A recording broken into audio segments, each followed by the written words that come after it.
The house was everything I had ever dreamed of, a modern luxury estate with sleek glass windows, high ceilings, and a backyard so vast it felt like it stretched into eternity. I had spent years working, sacrificing, and pushing myself beyond limits to afford this. This wasn't just a house. It was my reward, a symbol of everything I had achieved. Sophia and I had talked about this moment for years.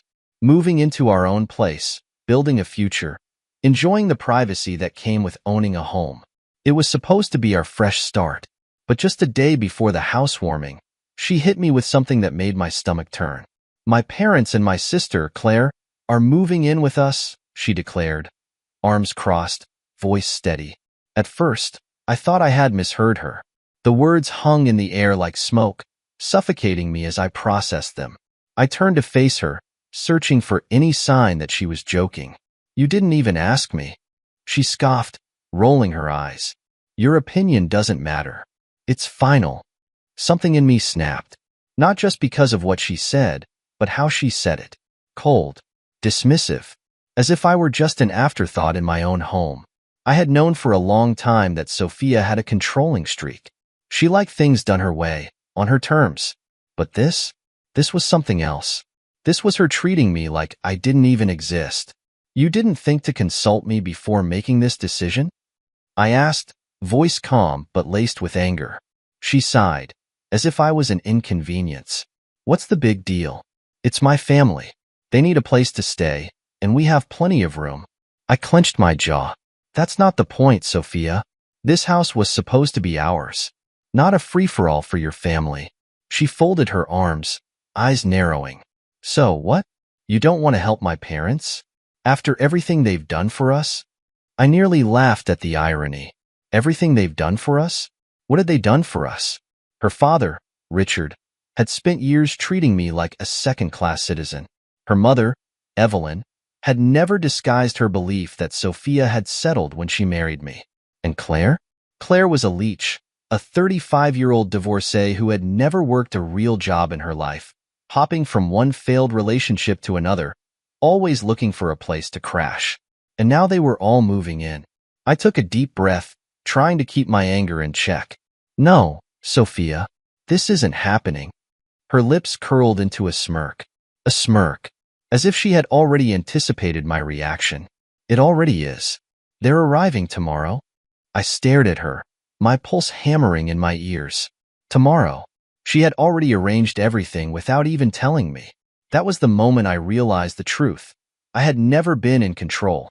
Not of my marriage, not of my own home, but that was about to change. Sophia thought she had one. She thought she could walk all over me, make decisions without me, treat me like I didn't matter. She was wrong. I wasn't going to argue. I wasn't going to fight. I was going to remind her exactly who she was dealing with. If she thought she could blindside me, she was in for a shock. That night, I lay in bed, staring at the ceiling while Sophia lay beside me, phone pressed to her ear, whispering excitedly. "Yes, Mom, everything is ready. You don't have to worry about a thing. The guest rooms are all set up. You'll love it here. It's a dream house, better than you imagined." I felt my chest tighten as I listened. My dream house. Not theirs. Not Claire's. Not her parents'. Mine. Her voice softened into that sickeningly sweet tone she always used when she wanted to manipulate someone into believing they were important. "Of course, you'll have the bigger guest room. Claire will take the smaller one. And don't worry about Dad. There's a space for his recliner in the living room." I clenched my jaw. His recliner? In my living room? She had made all these decisions as if I were just some invisible spectator in my own home. I turned onto my side, trying to block it out, but my mind kept racing. Her parents had never respected me. And Claire? She treated me like a nuisance she had to tolerate. The house was supposed to be our sanctuary, a place where I could come home after long work hours and just breathe. Instead, it was about to become a boarding house for people who had no boundaries, no respect, and no intention of leaving. The next morning, Sophia woke up as if nothing had happened. She stretched, smiling at me as though we hadn't argued the night before. "Good morning," she said cheerfully. "I need to go out and grab a few things before my family arrives. Want to come?" I sat up slowly, watching her. No, I have things to do. She didn't even ask what. She just shrugged, kissed me on the cheek as if everything was perfectly fine, and walked out the door, humming to herself. The moment the front door shut behind her, I got up. I wasn't going to argue anymore. I wasn't going to fight her on this. She had made her decision. Now it was my turn. I grabbed my phone and dialed my lawyer. I need something done today, I said. He hesitated. What kind of something? I exhaled slowly, my fingers gripping the phone tighter. I want the house transferred out of her reach. Today.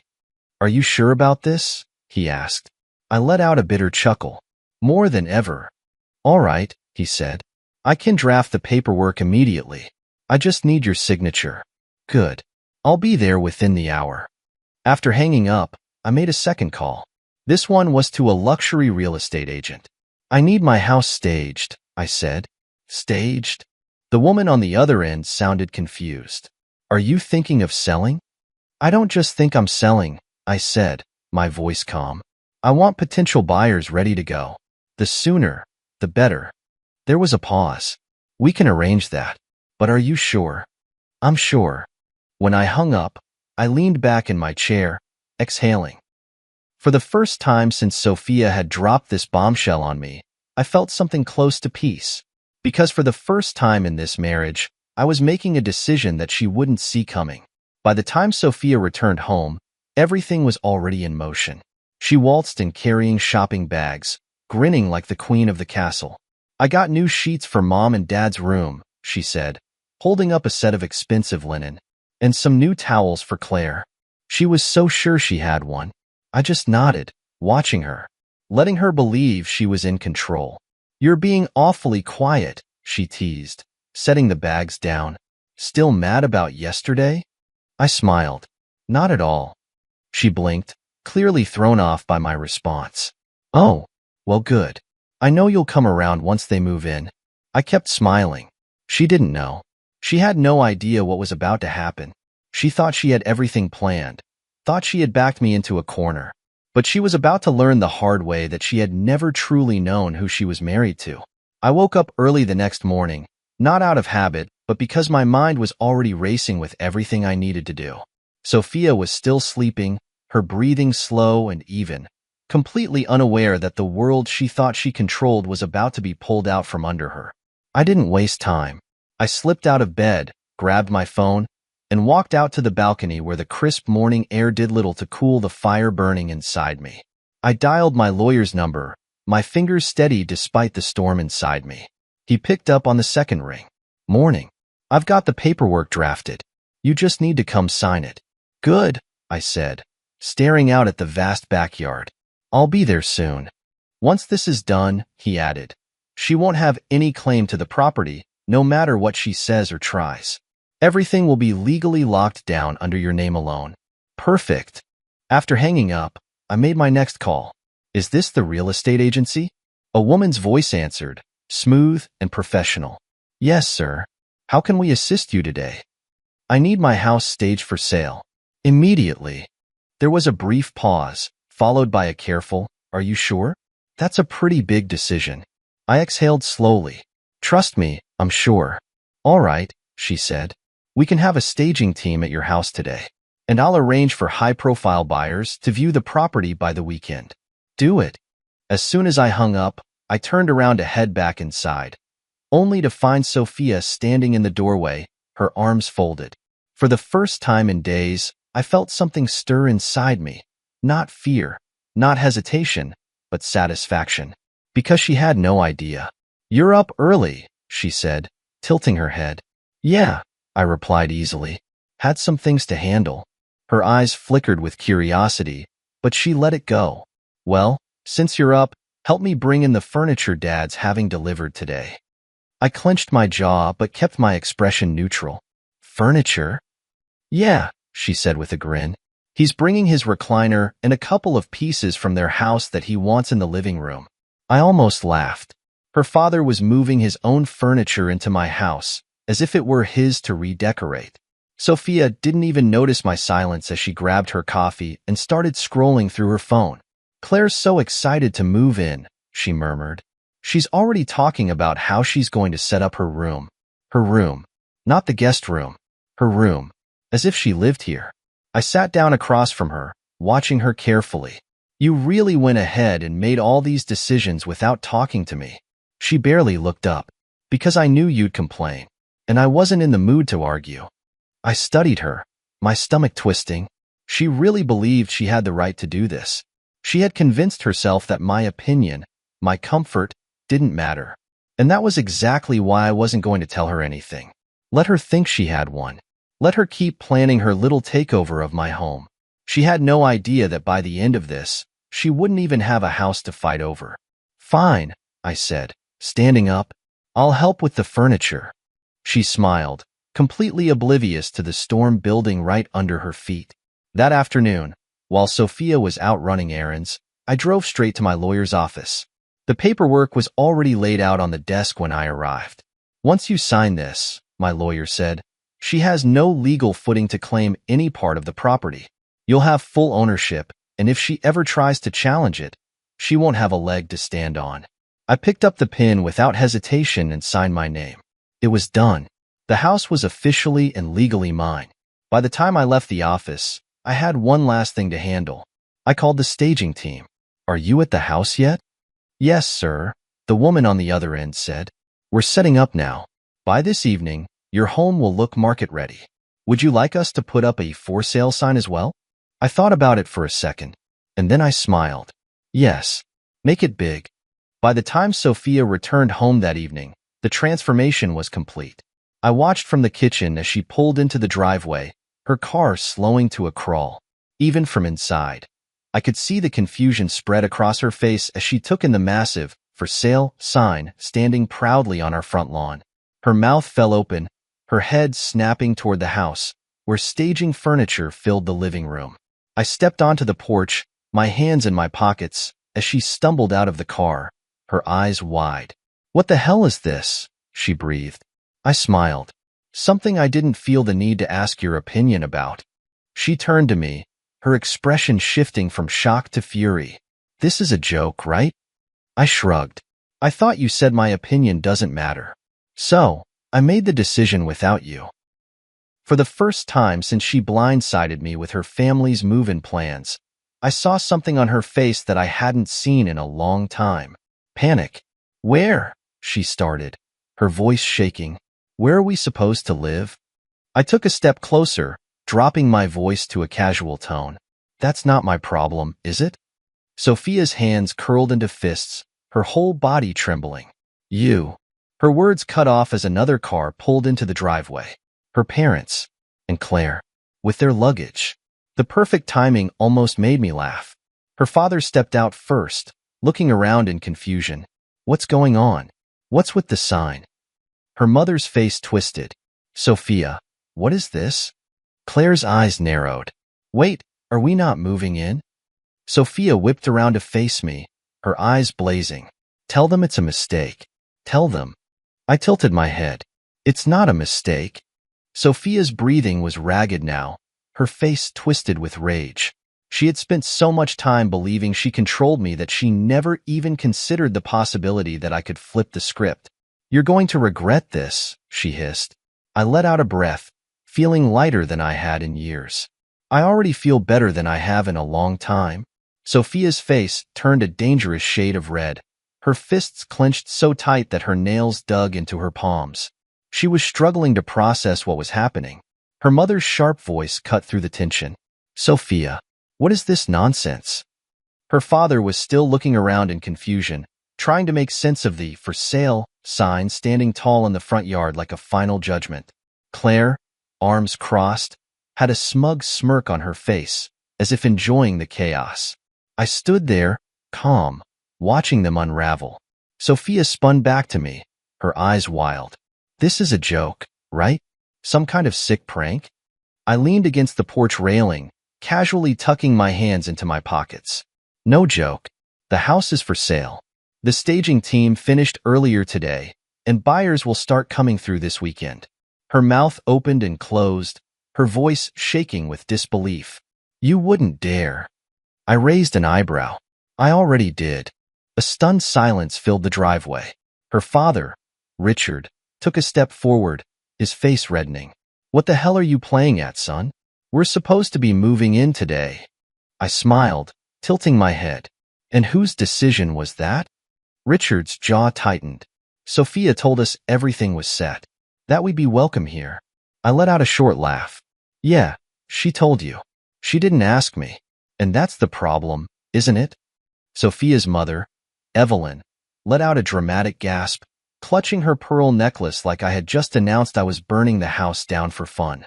"Sophia, you promised us." Sophia's breathing was fast, erratic. She turned to her family. Just give me a second." Then she stalked toward me, dropping her voice to a sharp whisper. "We need to talk. Inside. Now." I considered it for a moment, then shrugged. "All right, but don't take too long. You wouldn't want to miss your family's reaction when they realize they have nowhere to go." She shot me a glare but stormed into the house. I followed her, feeling the weight of her fury pressing against me like a heat wave. As soon as the door shut behind us, she whirled around, her face twisted in rage. "You're selling our house?" I exhaled slowly, taking my time before responding. "Correction, my house." She flinched. "You seem to forget whose name is on the deed," I continued. "You made decisions like this place belonged to you alone. So, I made a decision too." Her hands trembled as she pointed at me. "This is insane. You're ruining everything. Where the hell are we supposed to live?" I gave a slow, deliberate shrug. "That's not my concern." Her jaw dropped. "Not your concern? I'm your wife." I nodded. "Right. My wife. The same wife who told me my opinion didn't matter. The same wife who blindsided me with her parents and sister moving in like I was just a guest in my own home." Her lips pressed into a thin line, her breathing uneven. "You're being ridiculous. You can't just get rid of our home." I tilted my head. "I didn't get rid of our home. You did. The second you decided to make it a free-for-all without consulting me." She let out a dry, humorless laugh. "You think you're so smart, don't you? You think you've won?" I didn't answer.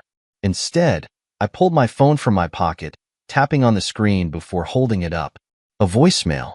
Her voicemail. I pressed play. "Your opinion doesn't matter. It's final." Her own words echoed back at her, filling the silence like a slow-building storm. Her face drained of color. I raised an eyebrow. "Ring any bells?" She lunged forward, trying to snatch the phone from my hand, but I was faster. "You recorded me?" she screeched. I smirked.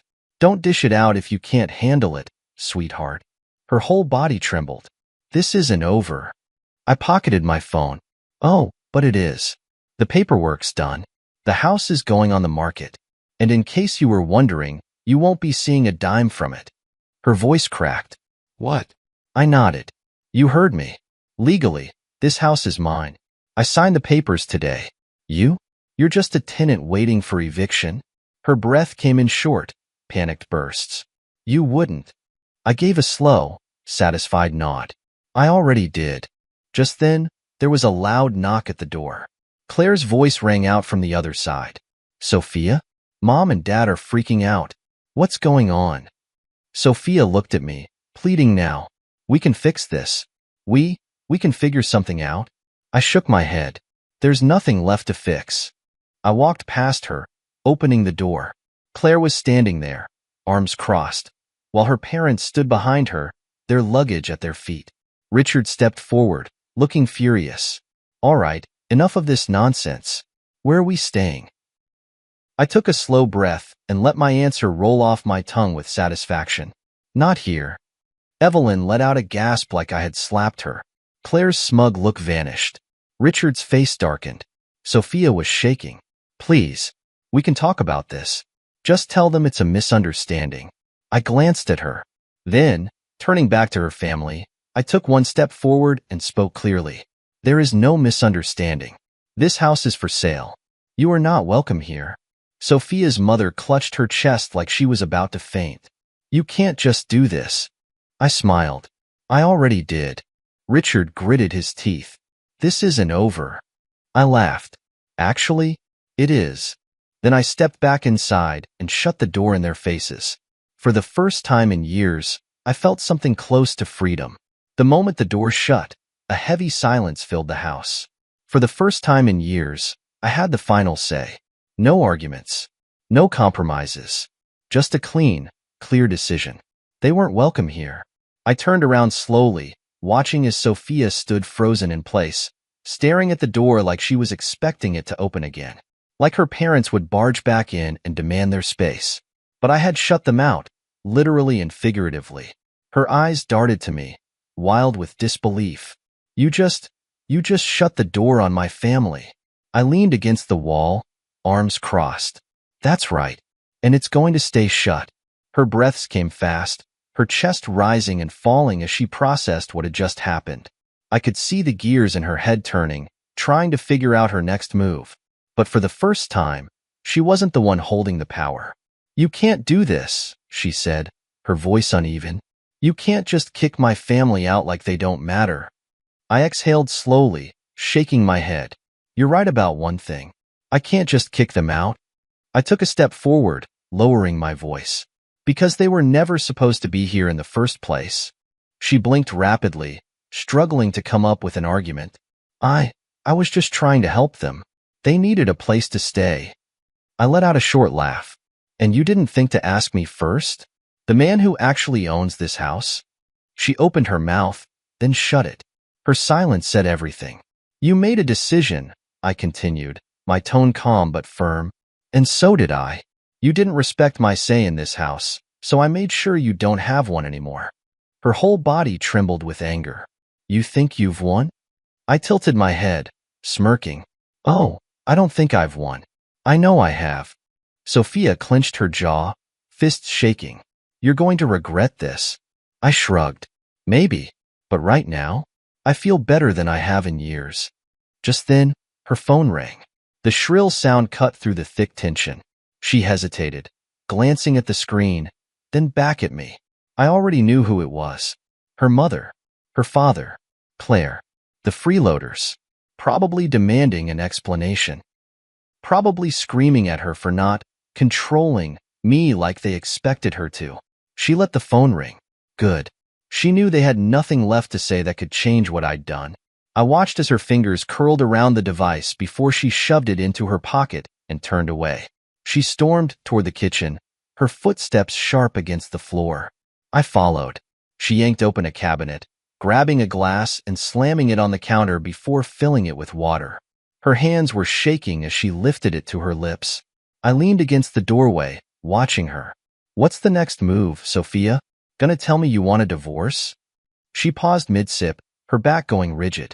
Slowly, she lowered the glass and turned to me, her face unreadable. You think I'm going to let you ruin everything? She whispered. I let out a slow breath. No, I think you already ruined everything. Her lips pressed into a thin line. I gave you everything, you know that? I let out a bitter chuckle. Everything? You took everything. You controlled every decision, manipulated every moment, and made sure I never had a say in anything. I stepped forward, lowering my voice. Until now. She swallowed hard. Then, for the first time in this entire mess, I saw something flicker in her eyes. Not anger, not rage, fear. Not fear of me, but fear of what she had lost. Because now, she knew. She had pushed too far. And there was no coming back from this. I can fix this, she whispered, more to herself than to me. I shook my head. No, you can't. She inhaled sharply, her hands tightening around the glass like she wanted to throw it at the wall. But she didn't. She just stood there, trembling, her world falling apart in real time. You sold the house, she murmured, barely above a whisper. Not yet, I corrected. But the papers are ready. The buyers are coming. And when the deal is done, I shrugged. You'll have to figure out where to go. Her throat bobbed as she swallowed. You don't mean it, she whispered. You're just trying to scare me. I took another step forward, my voice deadly calm. You think this is a game? You think I'm just messing with you? Her silence was answer enough. I exhaled, shaking my head. You wanted control, Sophia. You wanted to make the decisions. Well, Now you have one left to make. Her hands twitched at her sides. What decision? Where you're going to live after this house is gone. For the first time since this started, she had no words, no retorts, no clever comebacks, just stunned, helpless silence. And I enjoyed every second of it. I turned away, heading toward the hallway. I'd start packing if I were you, I called over my shoulder. The sound of glass shattering against the floor followed me, but I didn't look back. For the first time in my life, I was done playing her game. I didn't flinch when I heard the glass shatter behind me. The sound barely registered. It was just noise. Just another desperate attempt from Sophia to reclaim control. But it was too late for that. I walked down the hallway, feeling lighter than I had in years. No more walking on eggshells. No more playing the obedient husband while she dictated every aspect of my life. This was my moment, my house, my decision, my freedom. Sophia had always been good at twisting situations to her advantage, but she wasn't going to twist this. Not this time. I entered the bedroom and pulled out my suitcase. I had been prepared for this moment, even if she hadn't. It wasn't just about selling the house. It was about walking away. Completely. I started packing my things, one methodical movement at a time. My clothes, my documents, my essentials. I didn't rush. There was no need to. Sophia had forced me into a corner for too long, believing I'd never fight back. But she had underestimated me. The bedroom door slammed open behind me. You're leaving? Her voice was sharp, brittle, filled with disbelief. I didn't turn around. I thought that was obvious. Her footsteps pounded against the floor as she stormed inside. This is our house, and you're running away? Just like that? I zipped my suitcase closed and finally looked at her. Her face was pale, her hands balled into fists. But her eyes were something else. Desperate. Good. You don't get to call it our house anymore, I said calmly. You made it clear that my opinion didn't matter. So I made sure yours doesn't either. She shook her head, laughing dryly. You're making a mistake. You're ruining everything over a stupid fight. I tilted my head. A stupid fight? I let the words hang in the air, the absurdity of them sinking in. She had blindsided me, disrespected me, treated me like an afterthought. And now, she had the nerve to act like I was overreacting? I stepped closer, lowering my voice. You didn't just bring your family into this house. You tried to erase me from it. Sophia swallowed hard but didn't break eye contact. I just wanted to help them. I scoffed. No, you wanted to control me. You wanted to make decisions without me, knowing I'd have to go along with them. But guess what, Sophia? I'm done playing by your rules. Her eyes darted toward my suitcase, then back to me. Her voice was quieter now. Where are you going? I exhaled. I got a penthouse downtown. Her breath hitched. You already planned this? I shrugged. Of course I did.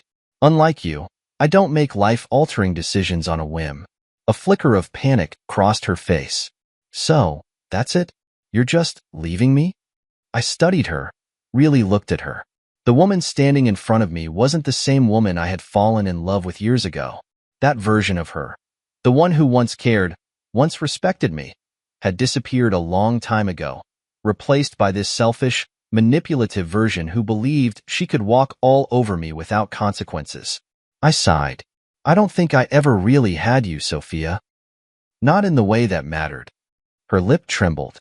So, you're just throwing everything away? I let out a humorless chuckle.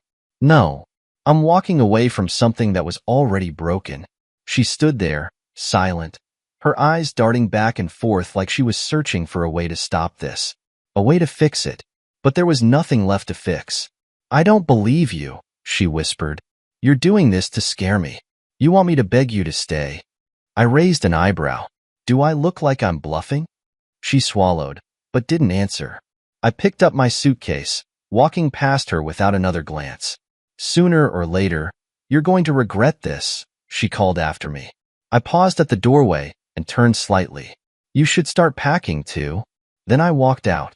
That night, I settled into my new place, a sleek penthouse overlooking the city skyline. No freeloaders, no manipulation, no constant battles over control, just peace.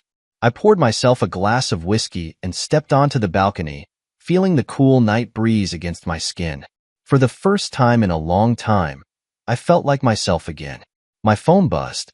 I didn't have to look to know who it was. Sophia. I ignored it. Then another message came through. Sophia, we need to talk. You're making a mistake. I took a sip of my drink, enjoying the silence. A few seconds later, another message. Sophia, I didn't mean to hurt you. I was just trying to do what's best for my family. Please, let's fix this. I sighed. She wasn't sorry. She was just afraid of losing her comfort, her stability, her control. I deleted the messages. Then, as if the universe wanted to reward me for finally taking my life back, another message came through. But this one wasn't from her. Luxury realty agent. Multiple buyers have shown interest. We should have a finalized offer by next week. I smirked. It was over.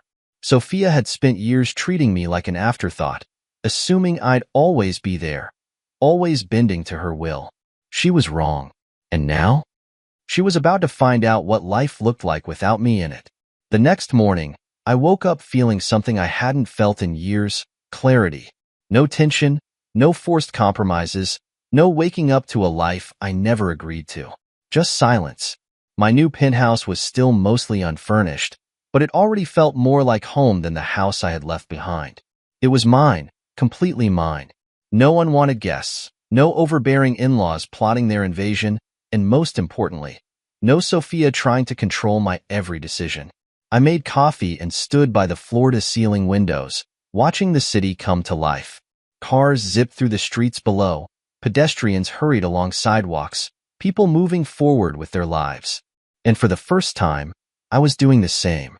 Then my phone buzzed. I already knew who it was before I even checked. Sophia.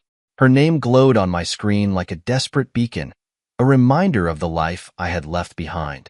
I hesitated for a second, debating whether I should even acknowledge it. But curiosity got the better of me. I swiped the notification. Sophia, I need to see you. Please, just give me 5 minutes. I exhaled. 5 minutes? What could she possibly say in 5 minutes that would change anything? Still, I had a lingering sense of unfinished business. Not regret, just closure. And I was in the mood to watch her realize, once and for all, that she had lost. So, I responded. Me, penthouse lobby. 10 a.m. I knew she'd show up. She wouldn't be able to resist. I took my time getting ready, showering, dressing in a crisp button-down and slacks. A fresh start. A different man than the one she thought she still controlled. By 10 a.m., I was already sitting in the private lounge of my building's lobby, sipping another cup of coffee when she walked in. She looked different. Not physically. She was still the same Sophia, with her sleek, carefully styled hair and expensive taste in clothes. But something in her posture, in her eyes, had changed. She looked nervous. Good. She spotted me and hesitated, as if debating whether she should go through with this. Then, straightening her spine, she walked toward me, her heels clicking against the marble floor. I leaned back in my seat, watching her. You've got 5 minutes. She sighed, sitting down across from me. You really hate me that much now? I didn't answer right away. Instead, I took another sip of coffee, letting the silence stretch between us until she shifted uncomfortably. Then I set my cup down. I don't hate you, Sophia. I just finally see you for who you are. She flinched at that. I never meant for things to get this bad. I tilted my head. Really? Because from where I'm sitting, it seems like you meant every single thing you did. You knew exactly what you were doing when you dismissed me. When you made decisions about my house like I was just some guest in my own life. Her eyes darted to her lap. I thought you'd understand. I let out a short laugh. No, you thought I'd accept it. You thought I'd just roll over and let you take control like always. Her lips pressed into a thin line. I made a mistake. I folded my arms. No, you lost your grip on me. That's what this is really about, isn't it? She inhaled sharply, as if she had been slapped. Then, shaking her head, she forced a small smile. We don't have to end things like this. We can fix it. I exhaled through my nose. Fix what, Sophia? The damage is done. Her voice wavered. I can change. I gave her a long, steady look. No, you can't. Because this isn't just about your family moving in. It's about who you are. And I don't think you even realize how much of our marriage was just me compromising, over and over, while you took and took and took. Tears welled up in her eyes, but I felt nothing.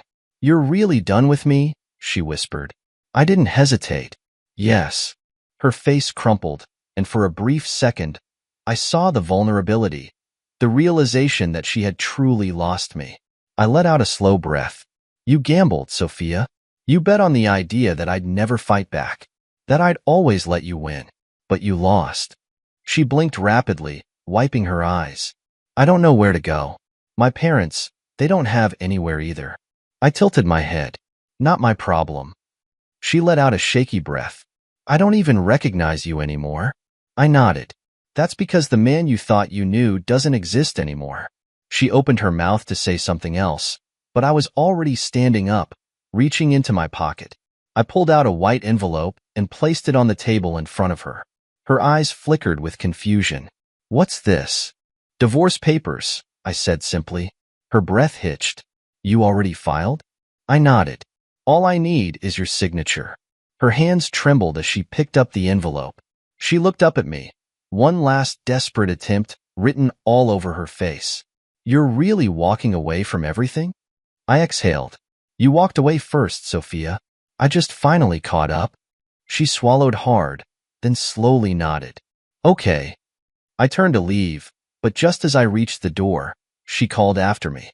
Wait. I glanced back. She bit her lip, her voice quiet. Do you think we could ever?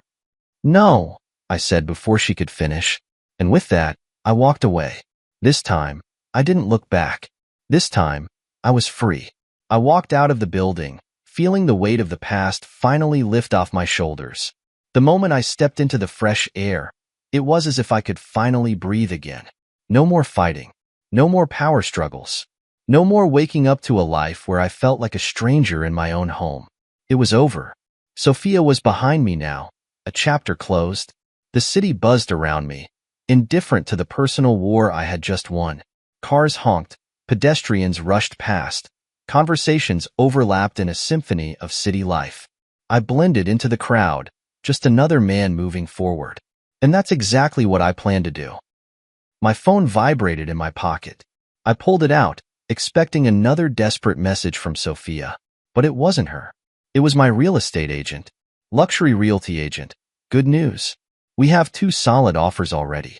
One is above asking price. I smirked. Of course they were. The house was a masterpiece, after all. Me, take the highest bid. Get it done as soon as possible. The response was almost immediate. Luxury realty agent. I'll finalize the paperwork. Should be done by next week.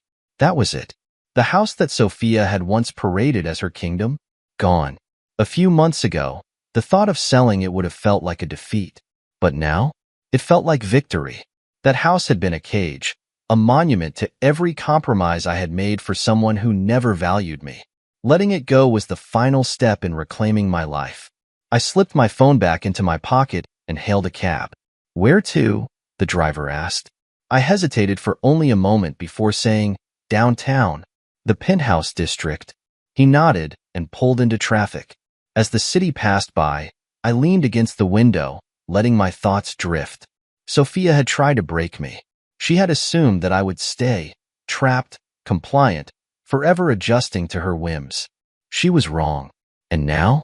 She was the one left scrambling, trying to figure out what came next while I had already planned my escape. It was almost poetic. By the time I reached my penthouse, the evening skyline was painted in streaks of gold and violet. I stepped inside, locking the door behind me, and exhaled. The space was still mostly bare, a fresh start in every sense. I poured myself a drink and stepped onto the balcony, looking out at the city. This was my life now. No compromises. No unwanted guests. Just peace. Then my phone buzzed again. I sighed, expecting another message from Sophia. But this time, it was an unknown number. Frowning, I answered. Hello?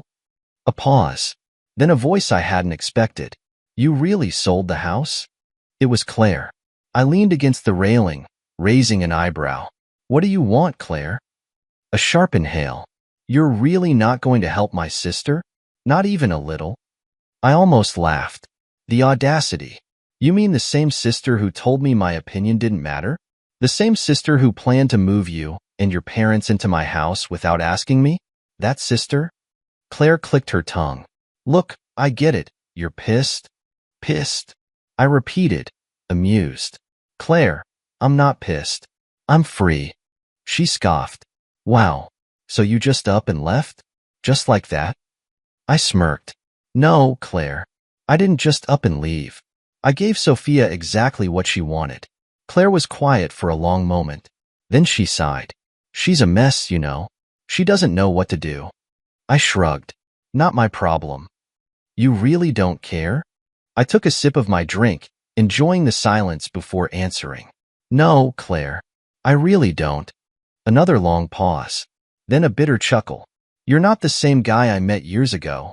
No, I agreed. I'm not. And that's a good thing. She exhaled, then said, Guess I'll see you around. I smiled. Doubt it. Then I hung up. No more Sophia. No more Claire. No more freeloaders. I walked back inside, shutting the balcony doors behind me. For the first time in years, I had a future that belonged to me. No more being an afterthought. No more being controlled. I was finally, completely, and entirely free. A week passed, and with every passing day, I felt lighter, like I had shed a weight I didn't even realize had been crushing me. The house was gone, officially sold to a buyer who wasted no time moving in. Sophia had tried to call, text, even email me in a last-ditch effort to negotiate something. Maybe she thought I'd suddenly regret my decision, that I'd wake up one morning missing her manipulative ways. She was wrong. Every time my phone buzzed with her name, I swiped left and ignored it. I wasn't interested in her begging, her guilt-tripping, or whatever plan she had to crawl back into my life. She had made her choice. I had made mine. I spent the week settling into my penthouse, turning it into something that actually felt like home. Not just a place to sleep, but a place where I could breathe. Where every decision was mine. No one wanted guests. No family members inserting themselves into my life. No nagging. No compromises. Just peace. On Friday night, I decided to celebrate. I poured myself a glass of whiskey, letting the ice clink against the glass as I stepped onto the balcony. The city stretched out before me, lights flickering like 1,000 tiny possibilities. This was my life now, and I had no regrets. Then, my phone buzzed again. I sighed, already knowing who it was. But when I glanced at the screen, it wasn't Sophia this time. It was Claire. I let out a slow breath. Of course, she hadn't called since our last conversation, and I had assumed she had finally gotten the message. But clearly, she wasn't done yet. I debated ignoring it, letting her voice slip into the void like all the other desperate messages Sophia had left. But something in me wanted to see what she had to say. I answered, Claire. She hesitated for a second, then let out a slow breath. So, you really did it. I smirked. Did you think I was bluffing? A humorless chuckle. I guess not. There was a pause.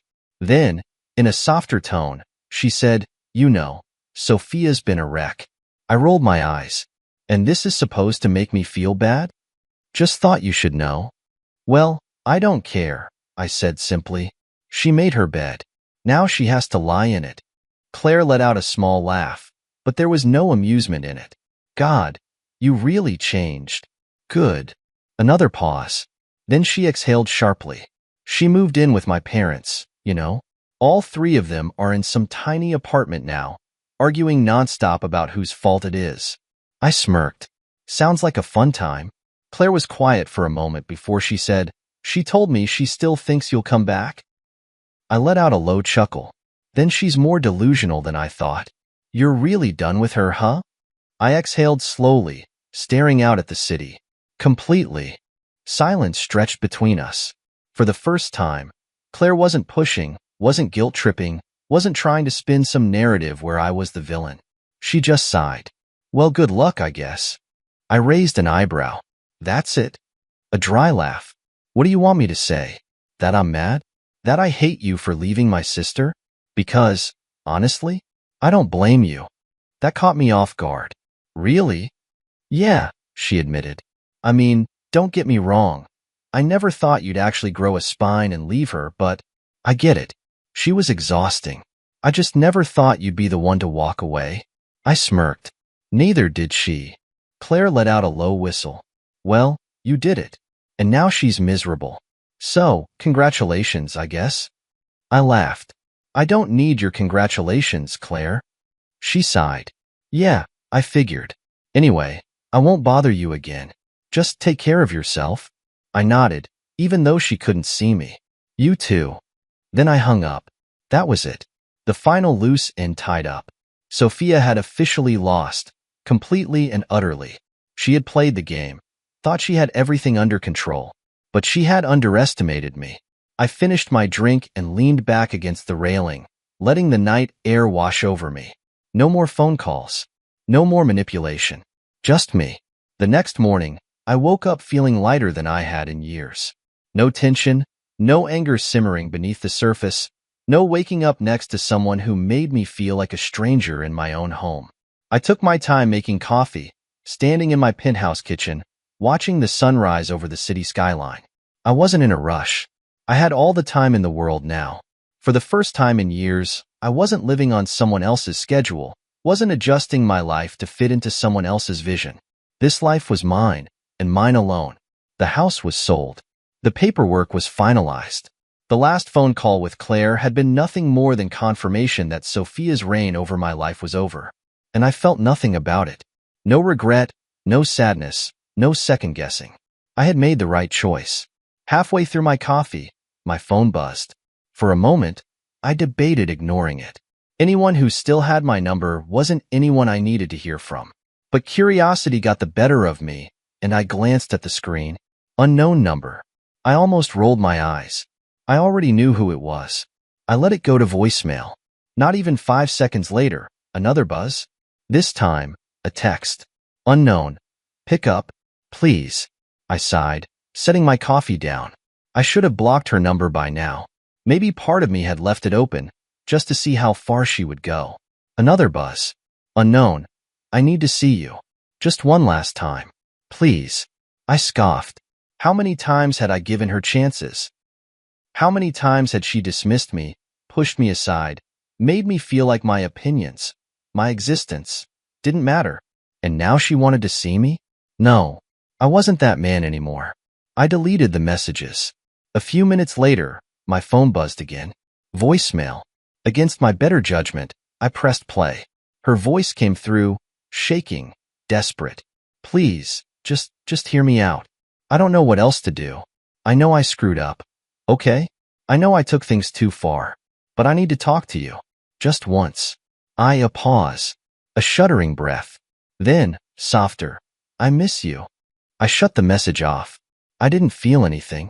Not sadness. Not sympathy. Nothing. Maybe, once upon a time, hearing her break like this would have made me hesitate. Maybe I would have given her another chance. But that was the old me. The one who let her walk all over me. The one who let her make decisions for him, speak for him, dictate his life like he was just a side character in his own story. That man was gone. And in his place stood someone who finally knew his own worth. I deleted the voicemail without listening to the rest. Then, finally, I did what I should have done a long time ago. I blocked her number. The moment I did, I felt an overwhelming sense of peace. There was no going back now. No more calls. No more texts. No more Sophia creeping back into my life, trying to manipulate her way back in. She was gone, and I was free. That evening, I sat on my balcony, a glass of whiskey in hand, watching the city lights twinkle below me. I thought about everything I had been through. The years spent bending over backward for someone who never valued me. The arguments, the silent treatments, the moments where I felt like I was drowning in a life that wasn't even mine. And now, all of that was behind me. Sophia was sitting in some cramped apartment with her parents and her freeloading sister, living the life she had forced on herself. And me? I was here, exactly where I wanted to be. For the first time in a long, long time, I allowed myself to smile. Not a smirk, Not a bitter laugh. A real, genuine smile. Because I had done what so many people never do. I had walked away. And I had won. 1 year. That's how long it had been since I left. Since I sold the house, walked away, and never looked back. And what a year it had been. The penthouse was no longer just a place I had escaped to. It was home. I had furnished it exactly the way I wanted. Every piece of furniture, every detail was mine. No compromises. No second opinions. I had rebuilt my life from the ground up, on my own terms. I had traveled. I had focused on my work. I had reconnected with old friends, friends I had lost because I was too busy playing the role of Sophia's husband instead of being myself. And most importantly, I had learned how to be happy again. One afternoon, while scrolling through my emails, I saw a name I hadn't thought about in a long time. Claire. I debated ignoring it, but curiosity got the better of me. I clicked. It was short, simple. She moved on. Thought you'd want to know. Hope you're doing well. I stared at the message for a moment, then smiled. Not because I cared. Not because I felt anything about it. But because it meant that chapter of my life was truly, completely, and utterly closed. I didn't reply. Instead, I shut my laptop, stood up, and stepped onto my balcony. The city stretched before me, endless, filled with possibilities. And for the first time in my life, I was excited for the future. No regrets. No looking back. Just me. Just freedom. And I had never felt better.